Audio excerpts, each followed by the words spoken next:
Hello, friends. I'm there with another podcast, and today I'm going to talk about the common problem what parent and adolescent child feels. The topic of my talk today is how our parents' teachings are helpful attitude pace. And this particular podcast is so very important for all the teenagers here who are going to listen to this podcast. And this is a genuine problem and a common problem amongst all the middle class households who actually face this.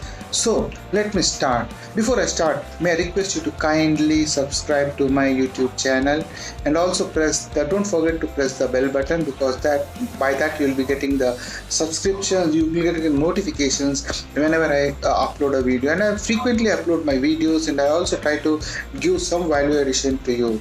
Well, this post is all about what generally happens in a typical middle class household.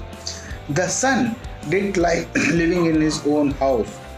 You are leaving the room without switching off the fan. The TV is on in the room where there is no one. Switch it off.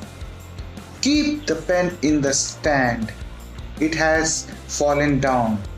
The son didn't like his father nagging him for these minor things. He had to tolerate these things till yesterday, since he was with them in the same house. But today, however, he has an invitation for a job interview. As soon as I get the job, I should leave this town. There won't be any nagging from my father, were his thoughts.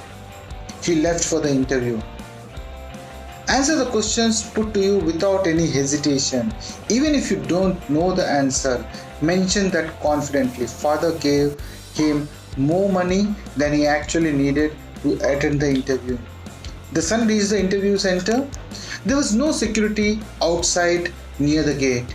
Even though the door was open, the latch was protruding out, probably hitting the people entering through the door. He put the latch properly, closed the door, and entered the office. On both sides of the pathway, he could see beautiful flower plants. The gardener had kept the water running in the hose pipe and was not to be seen anywhere. The water was overflowing on the pathway. He kept the hose pipe near the plant and went further. There was no one in the reception area. However, there was a notice saying that the interview was in the first floor. He slowly climbed the stairs. The light that was switched on last night was still burning at 10 a.m. in the morning. He remembered his father's admonition. Why are you leaving the room without switching off the light? And thought he could still hear that now. Even though he felt irritated by what that thought, he sought the switch and switched off the light. Upstairs, in a large hall, he could see many aspirants sitting, waiting for their turn to come eagerly. He looked at the number of people and wondered if he had any chance of getting the job. He entered the hall with some trepidation and stepped on the welcome mat placed near the door. He noticed that the mat was upside down. He straightened out the mat with some irritation. Habits die hard. He saw that in a new row in the front seat there were many people waiting for their turn, whereas the back rows were empty. But a number of fans were running over those rows of seats. He heard his father's voice again. Why are the fans running in that room where there is no one? He switched off the fans that were not needed and sat at one of the empty chairs. He could see many men entering the interview room and immediately leave from the other door.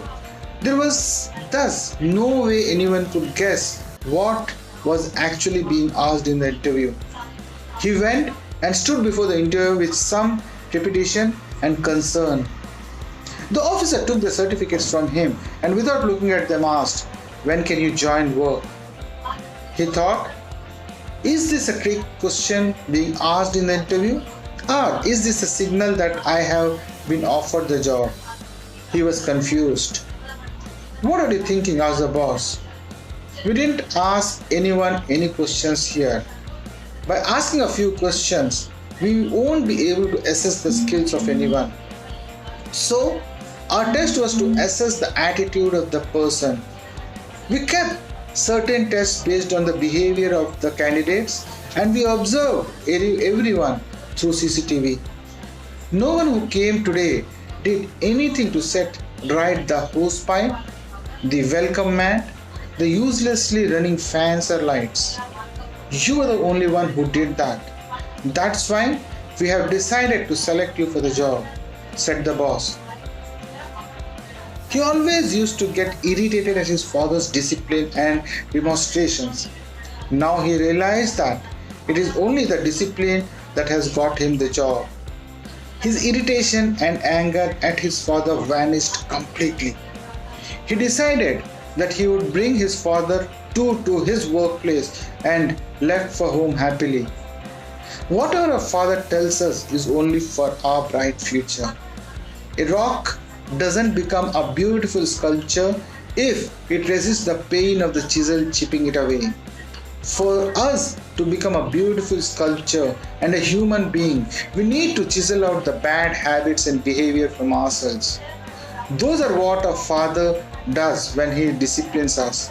The mother lifts the child up to her waist to feed her, to cuddle her, and to put her to sleep. But the father is not like that.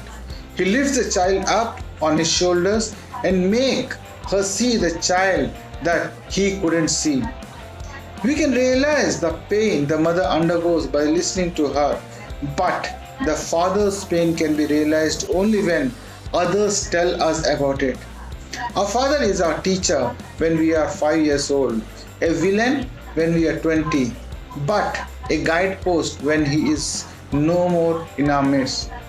The mother can go to her daughter or son's home or when she is old, but the father doesn't know how to do that. He is always fiercely independent and hence gives an impression of being aloof or alone. Hence, there is no use in hurting our parents when they are alive and remembering about them when they have passed away. Thank you, friends, for hearing it through, and I hope I'm able to pass some message to the young generation today. Always love your parents, be it your father or be it your mother. Whatever they are doing it for your benefit and for so that your future is bright. Take care of yourself, be safe and be healthy, and Jai Hind.